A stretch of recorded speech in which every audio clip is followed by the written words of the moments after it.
type 5 is by substitution. Now remember, type 1 was by the direct substitution, and that was for the algebra of limits. Now this is for the trigonometric functions. Okay, so now by substitution, how we can get easily the results? Let me go first of all for the algorithm approach. Now limit by substitution, and not only for the trigonometry part, we can use this in the algebra part also. Okay, so algorithm approach. Now step 1, and this is the very interesting and important thing what we have to do it now. Put x is equal to c plus h, where h approaches to 0 as x approaches to c.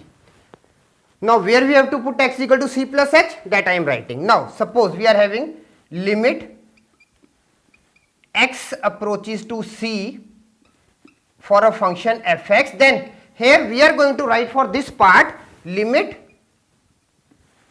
h approaches to 0 f c plus h. Now just look here, in place of this x I have put c plus h, and this c, that is also deleted. Now in place of this x approaches to c, we are having h approaches to 0. Why h approaches to 0? Because in the last theorem we have taken limit x approaches to 0, and then we got the results. So here we are writing h approaches to 0 as x approaches to c. Now step 2,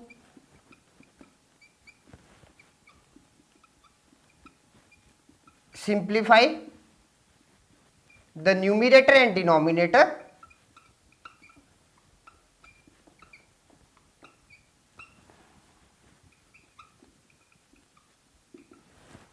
As to cancel the as to cancel the h, where h is not equal to 0.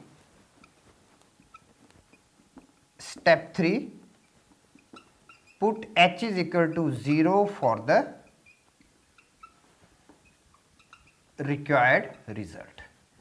Now what the 3 steps I have written, I am just going to give you an example how I have proceeded this part. Now just look here. Suppose the question is, we have to evaluate limit x approaches to pi sin x upon pi minus x. Okay. Now what is given? First thing is that x is not approaching to 0. Second thing is, if we are substituting in place of x with the value of pi, what we will be having? We will be having sin pi upon 0, and that is what? Undefined thing. Okay. So what we are going to do now here, we will be writing let x approaches to pi plus, let it be c, or h, we can write it h. You can write anything, pi plus c, pi plus h. And one more thing, that is, even you can use here c minus h also. Okay. Then same h approaches to 0 as x approaches to c. So I have taken x approaches to pi plus h, and I will tell you why I have taken positive here, where h approaches to 0 as x approaches to pi. Now what the question becomes?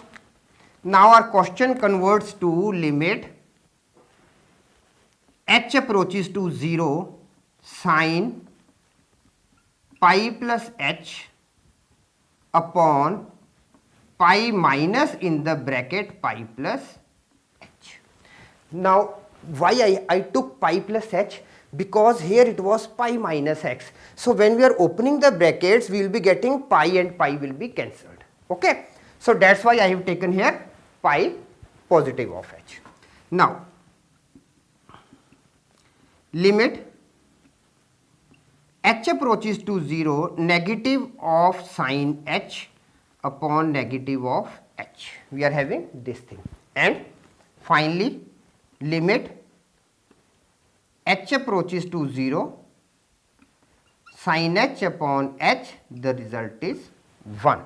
So like this, by the method of substitution, especially the trigonometric parts, we can easily solve the question.